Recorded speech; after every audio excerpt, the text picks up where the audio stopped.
We thank God for this new year He has given us. हम परमेश्वर का धन्यवाद करते हैं इस नए साल के लिए जो परमेश्वर ने हमको दिया है। And we need to look back over the last year of how God has been merciful to us. और हमें पिछले साल को देखना है कि परमेश्वर कितना दयावंत हमारे साथ बना रहा। Many times we don't make progress because we don't look back and see how God has been merciful to us. और कई बार हमारे जीवन में हम उन्नति या प्रगति नहीं कर पाते क्योंकि हम पीछे मुड़कर देख नहीं पाते कि परमेश्वर कितना अधिक हमारे प्रति दयावान बना रहा है। And it is good to meditate on how much I have been forgiven by God. और ये बहुत ही अच्छी बात इस बात पर मनन करना कि परमेश्वर द्वारा मुझे कितना अधिक मुझे माफ किया गया How है। often I have sinned against Him, or how many times I have sinned against Him in the last year. और पिछले साल में कितना अधिक मैंने परमेश्वर के विरोध में पाप किया है। And how many times He has been merciful to me and He's every time forgiven me. और कितना अधिक वो मेरे प्रति दयावान रहा है और बार बार उसने मुझे क्षमा किया है। And God has been very rich in mercy for us. और हमारे सभी के लिए परमेश्वर अपनी दया में बहुत ही धनवान रहा है। In Romans chapter 2, और रोमियो की पत्री दूसरा अध्याय verse 4, रोमियो की पत्री दूसरा अध्याय वचन 4, we can just read that. क्या तू उसकी भलाई और सहनशीलता और धीरज रूपी धन को तुच्छ जानता है और क्या यह नहीं समझता कि परमेश्वर की भलाई तुझे मन फिराव को सिखाती है। So it says here this, do you think lightly of the riches of His kindness and forbearance and patience? और जैसे यहाँ लिखा है कि तू परमेश्वर की भलाई सहनशीलता धीरज रूपी धन को तुच्छ जानता है। That means every time I ask for forgiveness or I repent and come to Him. और इसका मतलब कि हर बार जब मैं मन फिराता हूँ, उससे माफी मांगता और उसके वापस लौटता हूँ, And when He forgives me, do I take it like, it's given that I should be forgiven? और जब मुझे क्षमा प्राप्त होती है तो क्या मैं उसको हल्के से लेता हूँ कि हाँ मुझे क्षमा प्राप्त हो चुकी है। Do I take lightly the kindness of God? और क्या परमेश्वर की दया को मैं बड़े हल्के से लेता हूँ? Or does the kindness of God lead me to repentance? और क्या परमेश्वर की दया मुझे मन फिराव की और अगुवाई करती है? So there can be two types of reaction to the kindness of God. और परमेश्वर की दया के प्रति दो प्रकार की प्रतिक्रिया हो सकती है। Either that God's great kindness I can come before Him with brokenness and say, Lord, I don't want to sin again. और परमेश्वर की दया के सामने आकर हम उस टूटे हुए पन में कह सकते कि प्रभु मैं अब आगे और पाप नहीं करना चाहता हूँ। But there can be another reaction which can be very dangerous. लेकिन एक दूसरी प्रकार की प्रतिक्रिया हो सकती है, बहुत ही खतरनाक वो हो सकती है। Which says in verse 5, because of your stubbornness and unrepentant heart. और वचन 5 में लिखा है कि परंतु तुम्हारी कठोरता और हठीले मन के अनुसार। So do I have a stubborn and an unrepentant heart? और क्या मेरे पास एक कठोर हठीला या मन न फिराया हुआ मन है? So it's not enough to say that I am sorry. और ये इतना ही काफी नहीं है ये कहना कि मुझे माफ करो। It is important that I turn from that sin. लेकिन बहुत ही महत्वपूर्ण मुख्य बात है कि मैं उस पाप से पूरी तरह से मुड़ जाऊं। Have I started hating that sin which I have fallen into? और जिस पाप में मैं गिरा हूं, क्या मैं उस पाप के प्रति एक नफरत या घृणा करता हूं? Have I turned from that sin, every known sin in my life? और जितने पाप मैं जानता हूं मेरे पाप, उनसे क्या मैं मुड़ चुका हूं? Or do I just say sorry and I say that okay, God is always forgiven, so I can just keep on asking forgiveness? और क्या मैं सॉरी कहता हूं और फिर कहता हूं प्रभु से माफी मांगते जाता हूं और उस माफी को मांगते जाता हूं बस? If I am doing that, I am having an unrepentant and a stubborn heart. और यदि मैं ऐसे ही करता जाता हूं तो मन न फिराया हुआ कठोर और एक हठीला हृदय मेरा है। Am I becoming sensitive to the sin which I have fallen? और जिस पाप में मैं गिर रहा हूं क्या उस पाप के प्रति मैं संवेदनशील हूं? That means in the past when I sin, I used to take some time to realize that I have sinned. और भूतकाल के अंदर जब मैं कोई पाप करता था उस पाप को मैंने किया है ये एहसास होने के लिए भी मुझे समय लगता था। But now as soon as I fall, am I very quick to realize that I have sinned? लेकिन अब जब कभी इस पाप में गिरता हूं क्या तुरंत ही क्या मैं उस पाप को महसूस या एहसास कर If पाता I am हूं? doing that, then I am in the right, going in the right direction. और यदि मैं ऐसा कर पाता हूं तो मैं एक सही दिशा में आगे बढ़ रहा हूं। But in the other way, if I am going the other way around, that I am very insensitive to when I am falling. लेकिन दूसरी तरफ यदि मैं उस पाप में गिरता हूं और असंवेदनशील उस पाप के प्रति मैं रहता हूं, That means it has become like I'm used to that thing. और ये ऐसा हो गया कि बहुत सहजता से हम उस पाप को करते जा रहे हैं और आदत सी बन चुकी है अब। There was a time when you used to sin and I used to be so fearful of it that I used to come immediately running to God for asking for forgiveness. और ऐसा एक समय था जब मैं पाप में गिरता तो बहुत ही भय के साथ उसके पास में मन फिराते हुए उसकी माफी के प्राप्त करने के लिए उसके पास में आता था। Now I am saying that, oh, it's okay, I just say sorry and I say, I will go on. लेकिन अब मैं ऐसे सॉरी कह देता हूँ और ऐसे ही आगे हल्के से लेकर आगे बढ़ता हूँ। So that is a very dangerous place to come to, और ये बहुत ही खतरनाक जगह हो सकती है where we become used to sinning in our life. और जहां हम हमारे जीवन में पाप करने की आदत में पड़ जाते हैं। For example, there was the time when we used to be scared to watch a dirty movie. और हमारे जीवन में उदाहरण के रूप में एक ऐसा समय था कि जहां पर एक बहुत ही बुरी या गलत जो मूवी है उसको देखने के लिए हम डरते थे।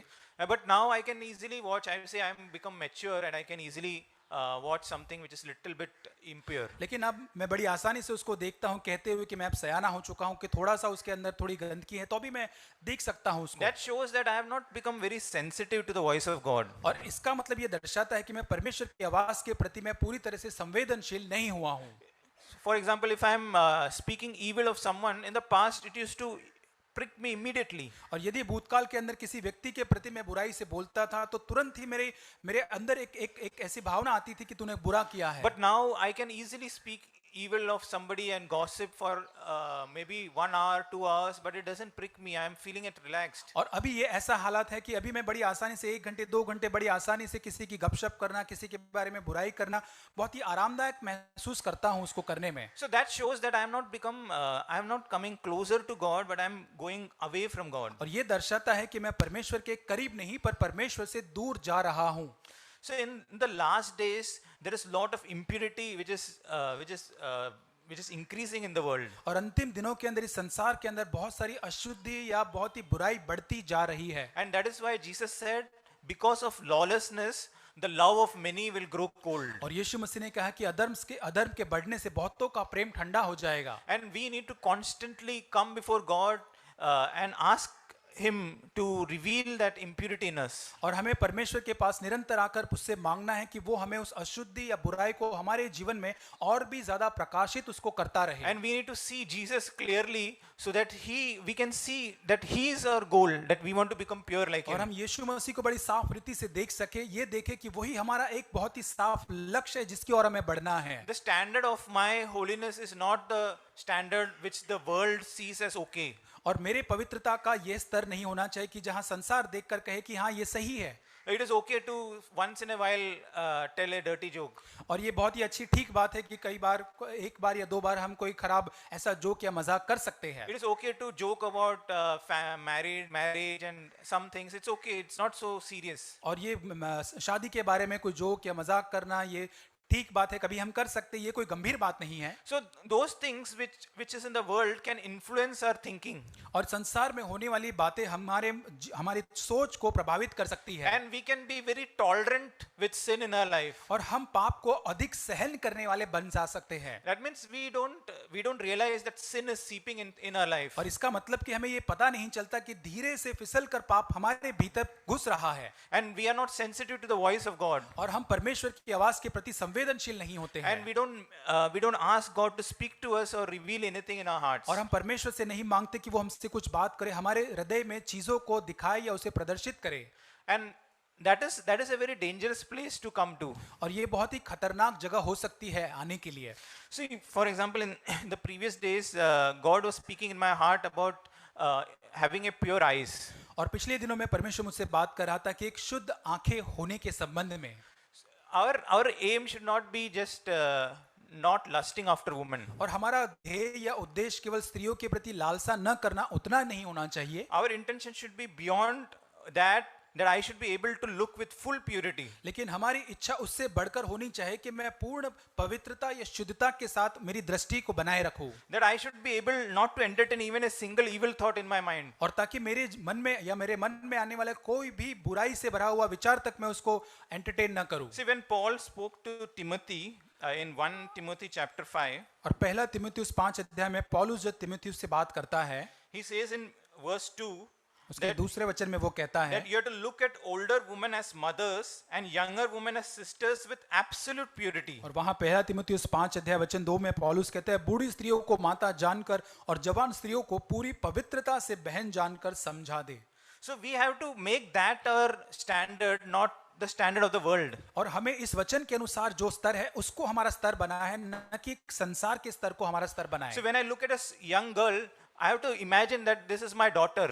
और जब भी कोई मैं एक जवान स्त्री को देखता हूँ, बहन को देखता हूँ, मुझे इस प्रकार सोचना है, कल्पना करना है कि मेरी बेटी है। If I'm looking at a older girl, I should imagine that she is my sister. और जब एक बड़ी एक स्त्री है, उसको जब मैं जवान स्त्री को देखता हूँ, मुझे सोचना कल्पना करना है कि मेरी बहन है। We have to use our imagination so that that brings purity in our hearts. हमारी कल्पना को हमको इस्तेमाल करना है, जिससे कि हमारे हृदय में वो पवित्रता या शुद्धता आएगी। So this is very important to fight that battle in this area. और एक क्षेत्र के अंदर उस युद्ध को, उस लड़ाई को लड़ना बहुत ही मुख्य बात है। We should not tolerate sin in this area. और इस क्षेत्र के अंदर में पाप को सहन करते नहीं जाना है। So there are a lot of comedy shows which have some overtone of double meaning of sexual things. और ऐसे बहुत सारे कॉमेडी शो आते हैं जहां पर दोहरे मन के या दोहरे अर्थ के, ऐसे गंदे अर्थ से भरे उसके जोक वो होते हैं। We should not watch them or allow ourselves to be impure, become impure by it. और हमें उनको नहीं देखना है, उनको अनुमति नहीं देना है कि हमको आकर वो अशुद्ध या पवित्र बनाए। So these things seep into our hearts and minds very slowly.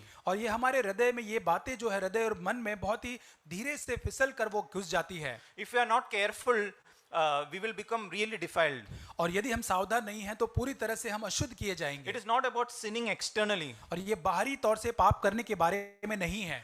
Word of God says, keep your heart with all diligence. और वचन कहता है कि तुम्हारे हृदय की पूरी रीति से तुम सावधान रहो या यत्न करो। Because if my heart is impure, then my Christian life is just an external hypocritical life. और यदि मेरा हृदय जो है वो अपवित्र है तो मेरा मसीही जीवन जो है बाहरी तौर से पूरी तरह से पाखंड से भरा हुआ जीवन है। So in this area, Joseph is a very good example for us. और इस क्षेत्र के अंदर यूसुफ जो है बहुत ही उत्तम उदाहरण वो है। We read in Genesis chapter 39, और उत्पत्ति उसके 39 अध्याय में हम पढ़ते हैं from verse 7. उसके 7 वचन से। It says that it came about after these events that his master's wife looked with desire at Joseph, and she said, "Lie with me." But he refused and said to his master, "Behold, with me here my master does not concern himself with anything in this house, and he has put all that he owns in my charge.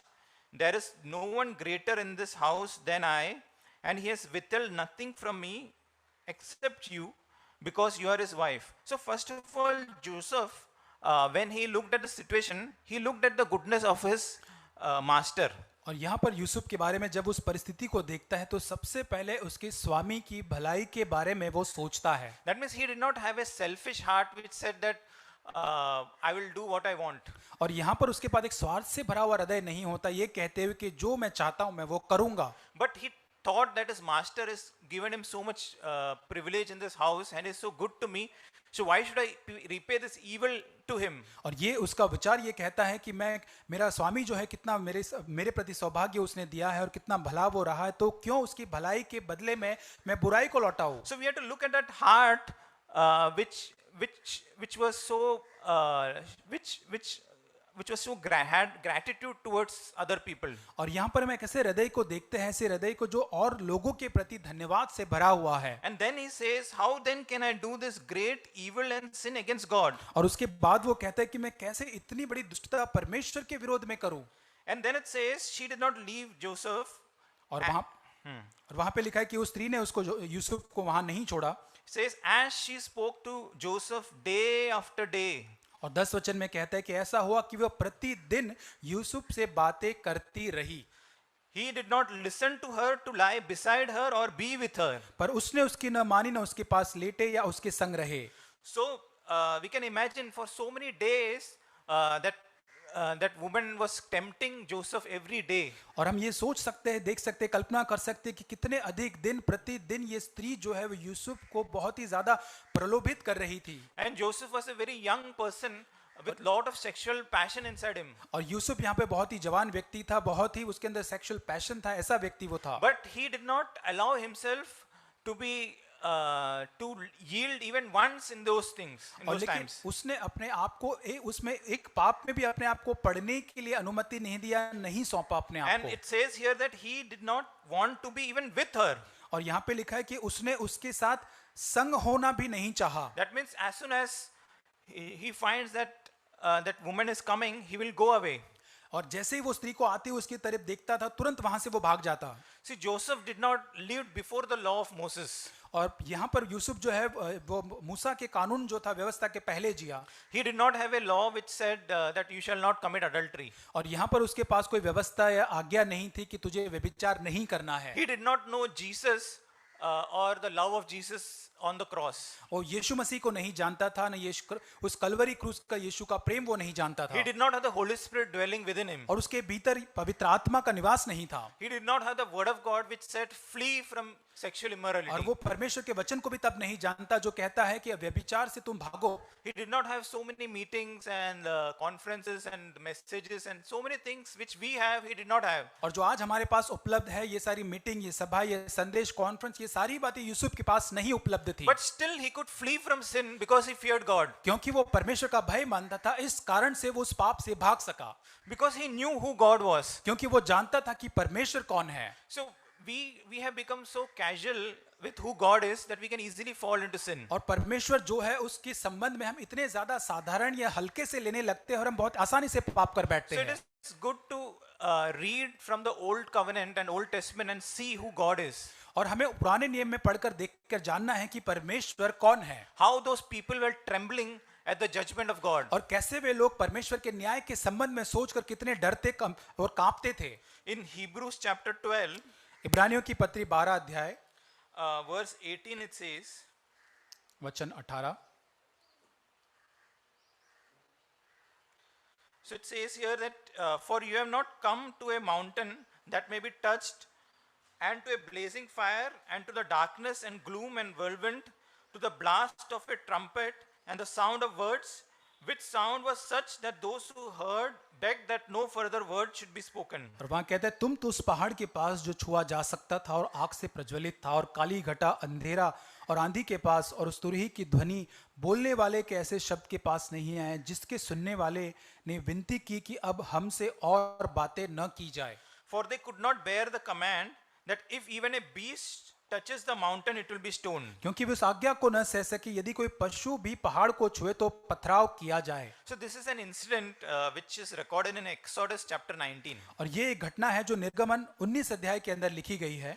So in those days, when God was descending on that mountain, और उन दिनों के अंदर जब परमेश्वर उस पहाड़ के ऊपर उतरता था, and God told Moses that nobody should come touch the foot of the mountain. और तब जब परमेश्वर उतरता था, परमेश्वर ने मूसा से कहा कि कोई भी व्यक्ति या पशु जो है उस पर्वत के निकट नहीं आना चाहिए। That nobody should touch that mountain. If you touch that mountain, you will die. और कोई भी उस पहाड़ को न छूने पाए, यदि वो उसको छूता है तो वो मर जाएगा। So I was imagining that there were so many lakhs and lakhs of people, and so many children were there who may be playing around. और वहां पर मैं सोच रहा था कि कितने लाखों लोग वहां पर थे, कितने सारे बच्चे होंगे जो वहां पर खेल रहे होंगे। And so strictly their parents must have told them that you should not come anywhere near that mountain, or if you touch that mountain, you will die immediately. और कितनी सख्ती से उस माता पिता ने बच्चों से कहा होगा कि तुमको उस पहाड़ के पास नहीं खेलना है, यदि तुम उसको छुओगे तो तुम मर जाओगे। So they all understood what it means to fear God. और क्योंकि वहां पर उन्हें समझ लिया था परमेश्वर का भय मानना क्या होता है। Because they saw many people dropping dead when they tried to play the fool with God. और क्योंकि जब परमेश्वर से खिलवाड़ करने का प्रयत्न करते हुए लोगों को मरते हुए वहां पर उन्होंने देखा था। Even in the early church, when Ananias and Sapphira tried to do little bit of deceit, they immediately fell down dead. और पहली कलीसिया के अंदर हनन्याह और सफीरा के ने जो थोड़ा सा वहां पर धोखा देकर कुछ कलीसिया में करने की कोशिश की, तुरंत वे वहां पर मृत्यु उनकी हो गई। So we don't see that, so we think that God is okay with all that I do. और आज हम ये सारी बातें नहीं होते हुए देखते, इसलिए हम कहते हैं कि जो कुछ मैं करता हूं परमेश्वर उसके साथ बहुत ही ठीक ठाक है। But God's judgment is very severe. लेकिन परमेश्वर का न्याय जो है बड़ी सख्ती के साथ है। As much as God is so merciful and God is so loving and God wants to forgive our sins, और जितना ही परमेश्वर हमारे प्रति दयालु है, प्रेम से भरा हुआ है, जितना वो हमारे अपराधों को माफ करना चाहता है, but there is a point where God sees that our lack of repenting heart and lack of respect and fear of God towards him. लेकिन एक समय है, एक बिंदु है जहां पर परमेश्वर हमारे जीवन में आकर देखता है, उसके प्रति मन न फिराने वाला हृदय या उसको आदर न देने वाला हृदय जो हमारे पास जो होता है। It says about Esau in Hebrews 12 verse 16 इब्रानियों 12:16 के अंदर एसाव के बारे में लिखा है that there be no immoral person like Esau who sold his birthright for a single meal. और ऐसा न हो कि कोई जन व्यभिचारी या एसाव के समान अधर्मी हो जिसने एक बार के भोजन के बदले अपने पहलोटे होने का हक पद बेच डाला। It says, for you know that even afterwards, when he desired to inherit the blessing, he was rejected, for he found no place for repentance, though he sought for it with tears. और क्योंकि तुम जानते हो कि बाद में जब उसने आशीष पानी चाही तो अयोग्य गिना गया और आंसू बहा बहाकर खोजने पर भी मन फिराव का अवसर उसे न मिला। So there can be a place where I may not find repentance. और एक ऐसा स्थान भी हो सकता है कि जहां पर मेरे अंदर वो मन फिराव न आए, Because the repentance has to come from God. क्योंकि वो मन फिराव जो है परमेश्वर की ओर से आना पहले है। It is not necessary that I will keep on sinning, that I will always have a mind to come back to God. और ये ऐसा नहीं कि निरंतर पाप करते हुए हमेशा मेरे पास परमेश्वर के पास आने का मन होगा। It can come to a place like Esau where he had no place for repentance. और हम एसाव के समान एक स्थान पर आ सकते हैं जहां पर मन फिराने का कोई अभी जगह है ही नहीं। So that is why we have to take the word of God very seriously. और इसलिए परमेश्वर के वचन को बड़ी गंभीरता से हमको लेना है। Even in Hebrews chapter 6, और इब्रानियों 6 अध्याय में from 4 to 6, it says, और 4 से 6 वचन में for in the case of those who have been enlightened and have tasted of the heavenly gift and have been partakers of the Holy Spirit and have tasted the good word of God and the powers of the age to come and then fallen away, it is impossible to renew them again to repentance, since they crucified to themselves the Son of God and put him to open shame. और क्योंकि जिन्होंने एक बार ज्योति पाई है और जो स्वर्गीय वरदान का स्वाद चख चुके हैं, पवित्र आत्मा के भागी हो गए हैं, परमेश्वर के उत्तम वचन का आने वाले युग की सामर्थ का स्वाद चख चुके हैं, यदि वे भटक जाए तो उन्हें मन फिराव के लिए फिर नया बनाना अनहोना है, क्योंकि वे परमेश्वर के पुत्र को अपने लिए फिर क्रूस पर चढ़ाते और प्रगट में उस पर कलंक लगाते हैं। So in this case it says that if we have received all those benefits from the Lord, और ये वचन में जैसे लिखा है कि सारे जो फायदे जो परमेश्वर की ओर से हमने प्राप्त किए हैं, we have received the Holy Spirit, हमने पवित्र आत्मा को प्राप्त किया है, we have understood the love of God, हमने परमेश्वर के प्रेम को समझ लिया है, we have become children of God, और हम परमेश्वर की संतान बन चुके हैं, and we have tasted the good word of God. और परमेश्वर के भले वचन को हमने चखा है। Not like other places where the pure word of God is not preached. और जहां अन्य जगह पर नहीं, जहां पर जो बहुत ही शुद्ध परमेश्वर का सत्य वचन प्रचार नहीं किया जाता। And in spite of that, if I keep on taking advantage of it, लेकिन ये सारी बातें होने के बावजूद भी इन सारी चीजों का यदि मैं फायदा उठाता हूं, it says that there may be a place where it is impossible to renew them again to repentance. और ऐसा एक स्थान आएगा कि जहां पर मन फिराव के लिए उन लोगों को अब असंभव हो जाएगा, because they are crucifying the Son of God once again. और क्योंकि वो और एक बार यीशु मसीह जो है परमेश्वर के उस पुत्र को क्रूस पर चढ़ाते हैं। So just think about how much Jesus suffered on the cross.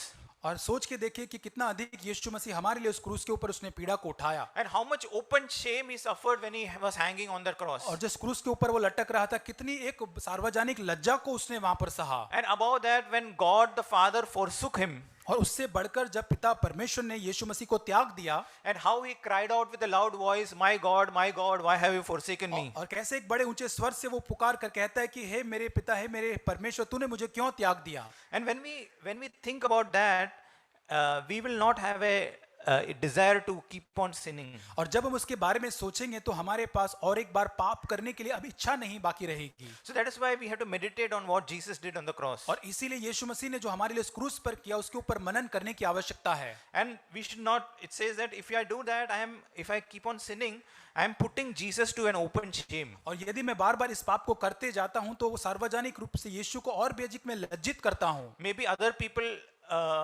may say, who do not know God, they will say that this is how the Christians are behaving. और जो परमेश्वर को नहीं जानते अन्य जाति लोग कह सकते हैं कि इसी प्रकार मसीही लोग व्यवहार करते हैं।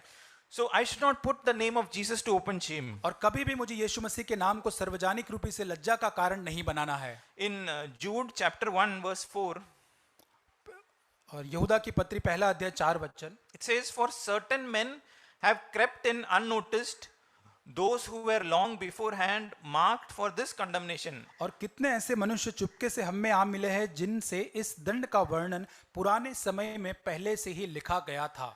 Ungodly persons who turn the grace of God into licentiousness और ये भक्तिहीन और हमारे परमेश्वर के अनुग्रह को लुचपन में बदल डालते हैं and deny our only Master and Lord Jesus Christ. और हमारे एकमात्र स्वामी और प्रभु यीशु मसीह का इनकार करते हैं। So here it says that who turn the grace of God into licentiousness. और यहाँ पर परमेश्वर का अनुग्रह जो है वो पूरी तरह से उस लुचपन में बदल डालते हैं। In some translation it says turn the grace of God into license for sin.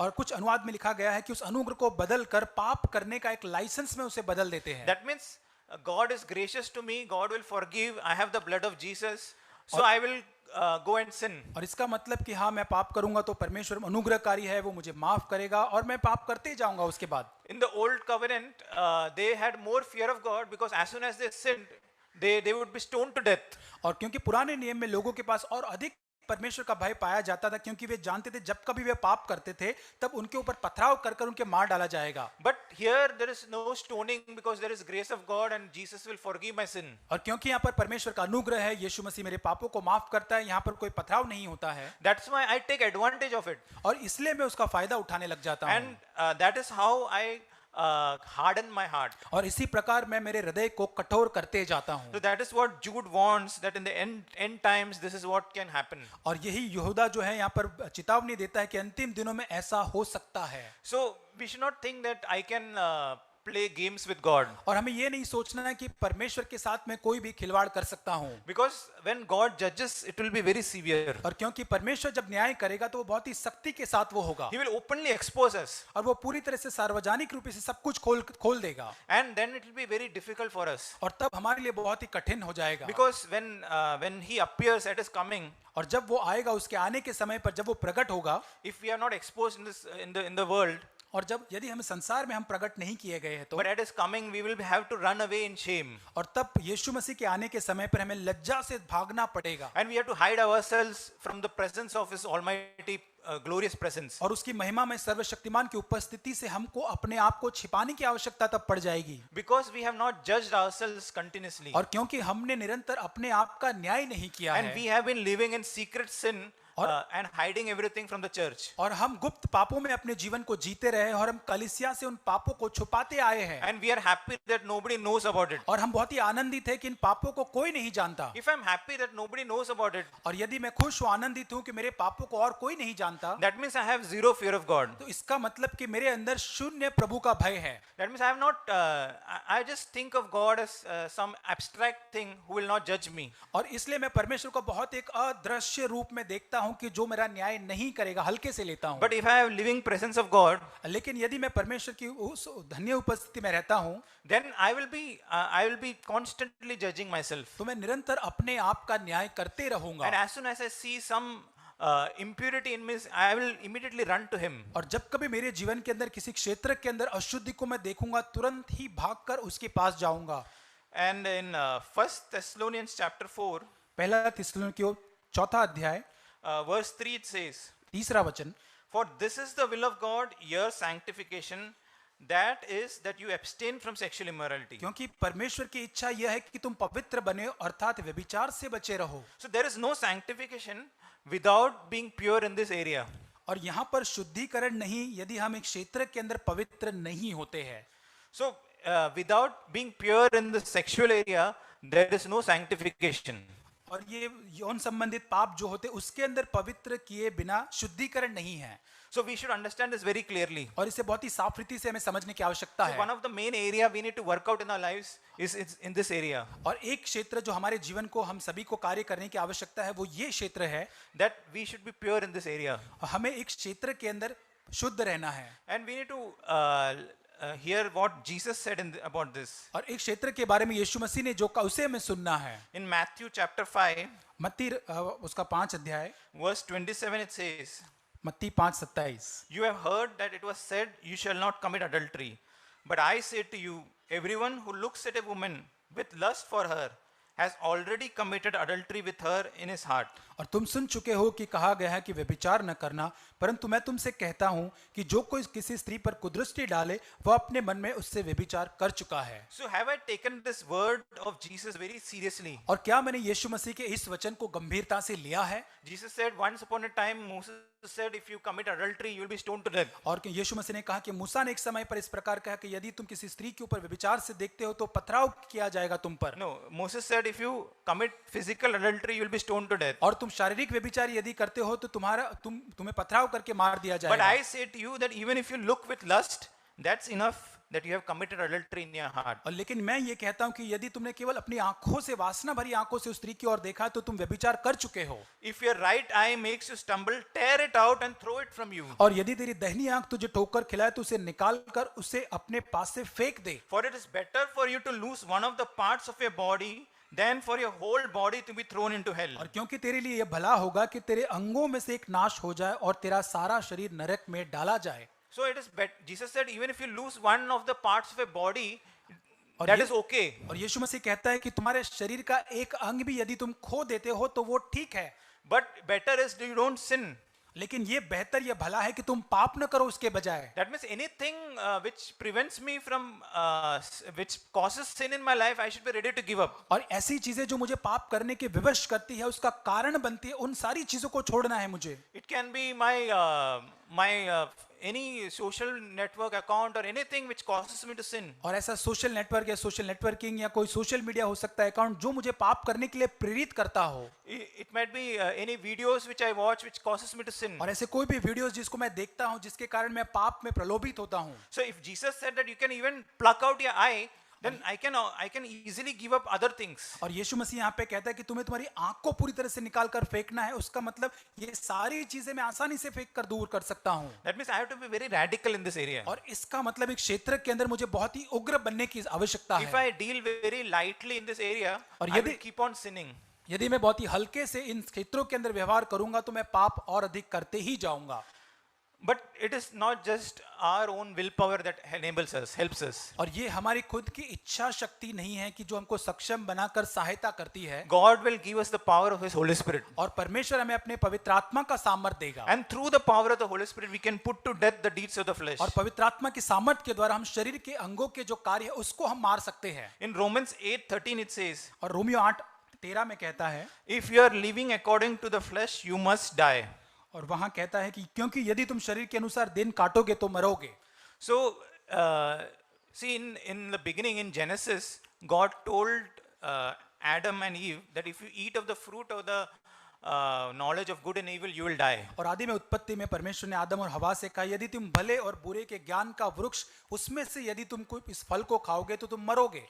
But Satan came and said, you will not die. लेकिन शैतान आकर उनसे कहता है कि तुम नहीं मरोगे। Today also God speaks to us that saying, if you live according to the flesh, you must die. लेकिन आज भी परमेश्वर हमसे कहता है कि तुम शरीर के अनुसार दिन काटोगे तो मरोगे।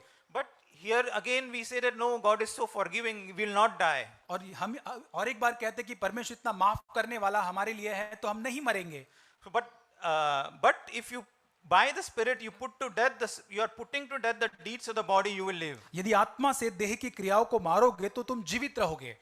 So let us pay attention to what God wants to speak to us. और आइए हम परमेश्वर जो हमसे कहना चाहता है उसकी और हम ध्यान दें।